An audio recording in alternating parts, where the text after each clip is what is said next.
Xin chào các bạn, mình là Trang, mình vừa tốt nghiệp khóa đào tạo giáo viên yoga 200 giờ tại Zenith. Và ngày hôm nay mình rất vinh dự khi được góp mặt vào một chút phần nhỏ của dự án 15 phút thực hành yoga tại Zenith. Và với chuỗi bài tập của mình ngày hôm nay sẽ mang cho các bạn rất nhiều lợi ích. Dù chỉ với những dụng cụ rất đơn giản như là chiếc ghế này, chiếc chăn này, chúng ta sẽ tạo được rất nhiều lợi ích cho cơ thể của bản thân. Chuỗi bài tập của mình sẽ bao gồm đầy đủ các động tác gập trước, ngả sau, vặn xoắn và cả tư thế đảo ngược là tư thế nữ hoàng trong tất cả các tư thế. Nào, chúng ta hãy cùng bắt đầu thực hành thôi nhé. Và để cho bắt đầu chuỗi bài tập ngày hôm nay thì mình sẽ đến với động tác áp đạo Uttanasana.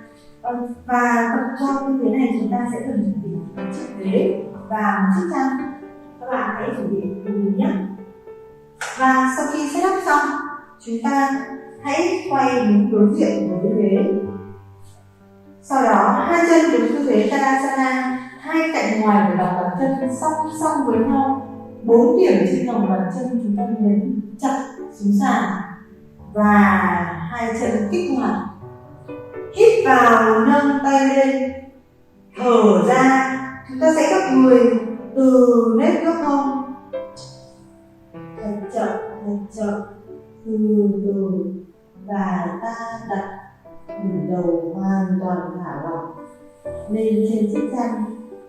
Hai tay chúng ta nắm lấy khuỷu tay và giữ ở đây 5 hơi thở. Chúng ta cảm nhận mặt sau của chân được căng lên.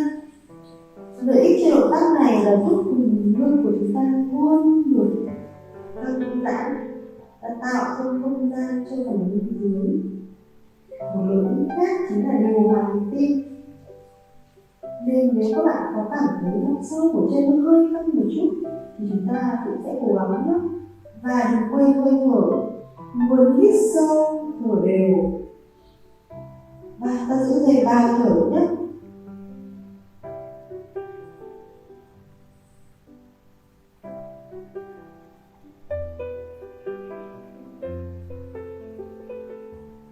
Và để ra khỏi tư thế, chúng ta căng chân lên, hít vào, nâng người lên.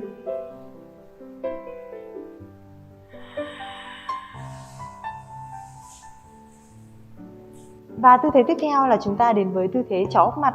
Và với tư thế này chúng mình vẫn sẽ sử dụng một chiếc ghế này nhé. Chúng ta bắt đầu vào tư thế nào. Hai tay đặt lấy hai chân của ghế. Sau đó từ từ hít vào, đưa chân dần về phía sau. Ta nhấn hai gót chân hướng xuống dưới sàn, kéo vai ra xa khỏi tai. Cảm nhận như ai đang kéo hông mình về phía sau, thật căng lên. Hai chân giữ kích hoạt, hai tay nhấn chặt xuống thảm. Và ta giữ ở đây 5 hơi thở.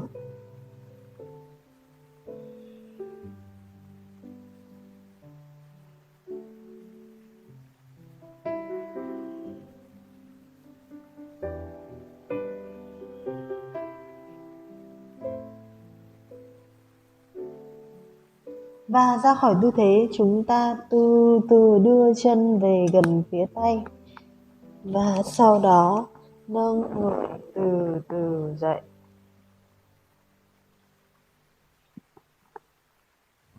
Và chúng ta đến với tư thế thứ 3 là tư thế vặn xoắn. Và với tư thế này chúng mình chỉ cần một chiếc ghế như thế này thôi. Và chúng ta bắt đầu vào động tác luôn nhé. Chúng ta bắt đầu ngồi lên trên ghế này. Thành ghế sẽ đặt ở bên tay phải của chúng ta. Và hai chân đặt song song với nhau. 4 điểm trên lòng bàn chân nhấn chặt xuống sàn. Hai đầu gối đặt vuông góc và khoảng cách giữa hai đầu gối của chúng ta sẽ tối đa là bằng hông. Hoặc nếu được các bạn có thể khép sát hai đầu gối vào với nhau. Hông giữ cân bằng ở đây. Và bắt đầu hít vào, nâng tay lên. Thở ra, ta xoay nhẹ sang bên phải. Mỗi một hơi hít vào chúng ta kéo dài cột sống lên. Thở ra, ta xoay nhẹ sang phải. Hít vào, nâng lên và thở ra, xoay vào. Sau đó đặt hai tay lên thành ghế này. Một tay phải chúng ta đẩy vai phải hướng về phía sau.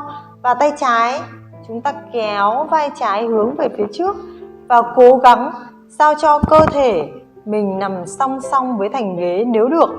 Và các bạn lưu ý trong động tác vặn xoắn thì chúng ta sẽ luôn luôn vặn xoắn từ phần bụng dưới, phần xương ức, phần ngực, sau đó tới phần vai và phần cổ thì chúng ta sẽ quay cuối cùng ạ.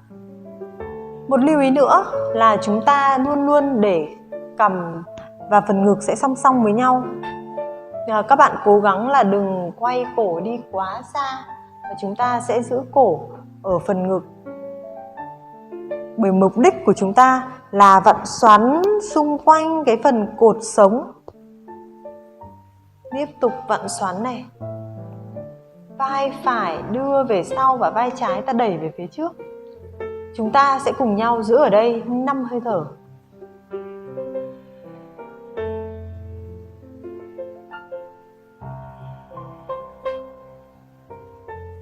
Với tư thế vặn xoắn này thì lợi ích của nó cũng rất là tốt đối với các bạn mà có vấn đề về hệ tiêu hóa, cũng như là giúp tránh hoặc là giảm các triệu chứng táo bón.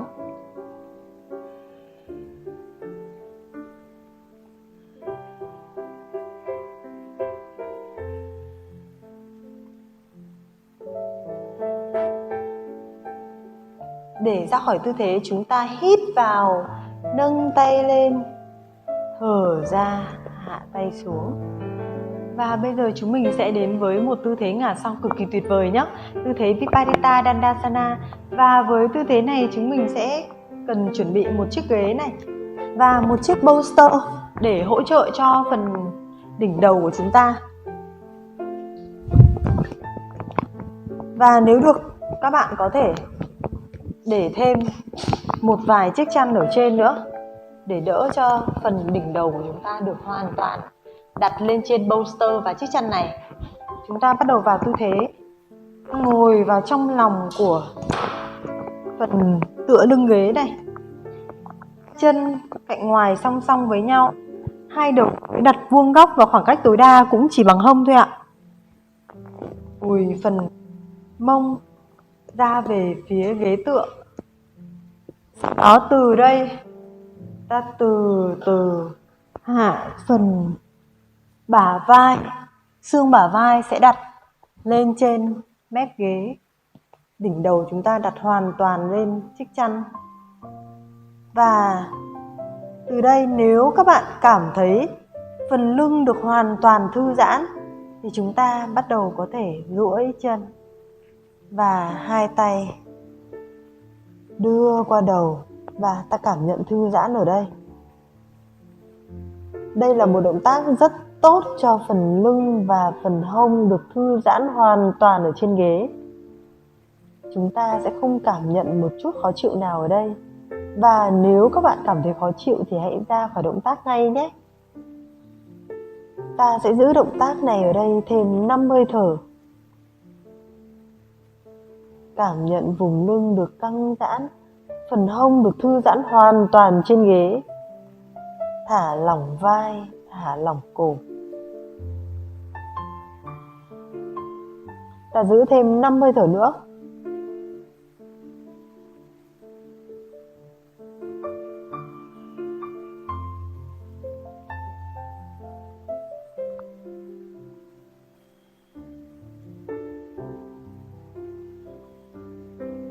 Và để ra khỏi tư thế, chúng ta sẽ gập chân vào. Hai tay nắm lấy thành ghế và hít một hơi, ta nâng người dậy cùng một lúc. Và chúng ta sẽ ra khỏi tư thế. Tư thế cuối cùng ngày hôm nay là tư thế Savangasana. Đây là một động tác nữ hoàng của trong các tư thế asana. Các bạn hãy cùng thực hiện với mình nhé. Và chuẩn bị tư thế này thì chúng mình cũng cần một chiếc ghế này. Chúng ta trải một chiếc chăn lên trên mặt ghế. Đặt bolster ở chân ghế. Và với tôi thì sẽ không cần dùng cái chăn này. Nhưng với bạn nào mà có phần vai nhạy cảm thì các bạn có thể hoàn toàn sử dụng thêm một chiếc chăn nữa ở đây. Và chúng ta sẽ bắt đầu vào tư thế Savangasana. Với tư thế này chúng ta sẽ bắt đầu ngồi lên ghế này Ta đưa hai chân lên thành ghế và ta đẩy lùi phần mông về phần tựa lưng ghế này. Và từ đây ta từ từ ngả người về sau, hai tay đưa dần về phía sau này. Và ta bắt đầu trượt đỉnh vai đặt lên bolster. Mặt sau của sọ sẽ nằm hoàn toàn trên thảm. Từ đây ta đưa hai tay mở rộng ngực và nắm lấy chân sau của ghế. Và từ đây ta cảm nhận trọng lực dồn hoàn toàn lên hai đỉnh vai. Và nếu các bạn đã cảm nhận phần lưng không còn một chút khó chịu nào thì sau đó hãy từ từ nâng hai chân lên và giữ ở đây. Chúng ta sẽ cố gắng giữ ở đây thật lâu một chút nhé. Ta thu bụng, thu sườn, kích hoạt hai lòng bàn chân hướng lên phía trần nhà.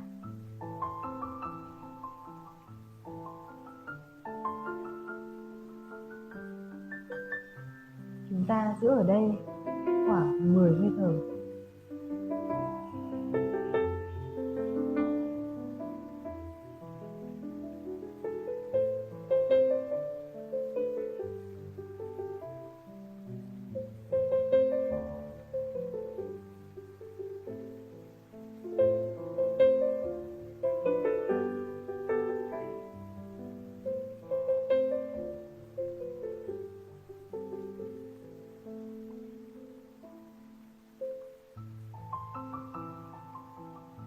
Và ta từ từ hạ hai chân xuống, sau đó đặt hai chân lên mặt ghế.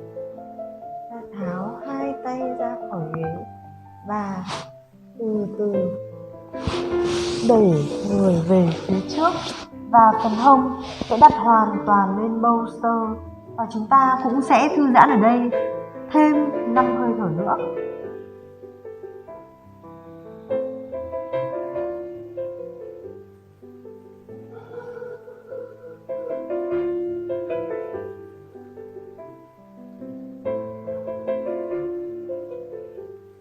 Và để ra khỏi tư thế, chúng ta xoay người và nâng người dậy. Và lợi ích của tư thế đảo ngược cũng là tư thế cuối cùng trong chuỗi ngày hôm nay, chính là giúp chúng ta xoa dịu hệ thần kinh, nhất là đối với các bạn làm việc văn phòng và tinh thần luôn luôn căng thẳng, có stress.